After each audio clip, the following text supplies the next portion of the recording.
লক্ষাধিক টাকার ফেন্সিডিল বোঝাই কন্টেনার গাড়ি জব্দ আসামের চুড়াইবাড়িতে ধৃত এক। এবার ফের ত্রিপুরায় পাচারের পথে অনলাইনের মেঘ সামগ্রী বোঝাই বেসরকারি সেফ এক্সপ্রেস ট্রান্সপোর্ট সংস্থার একটি কন্টেনার গাড়ি থেকে বিপুল পরিমাণ নেশা জাতীয় ফেন্সিডিল কফ সিরাপ জব্দ হলো আসামের চুড়াইবাড়িতে। এই কাণ্ডে জড়িত থাকার দায়ে আটক করা হয়েছে লরি চালক অমরেন্দ্র দেববর্মাকে।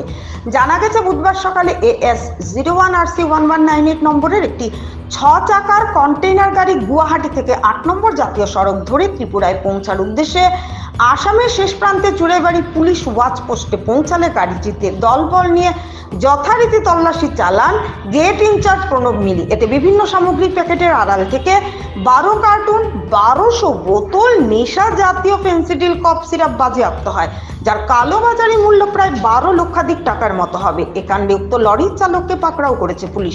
তার নাম অমরেন্দ্র দেববর্মা, বাড়ি এসকেপাড়া, ধলাই, ত্রিপুরায়। ধৃতের বিরুদ্ধে সুনির্দিষ্ট ধারায় মামলা হাতে নিয়ে তদন্ত শুরু করেছে পুলিশ। ধৃতকে বৃহস্পতিবার জেলা CJM আদালতে সোপর্দ করা হবে বলে পুলিশ জানিয়েছে। ভানুচন্দ্রের রিপোর্ট, আসাম প্রাইম নেটওয়ার্ক।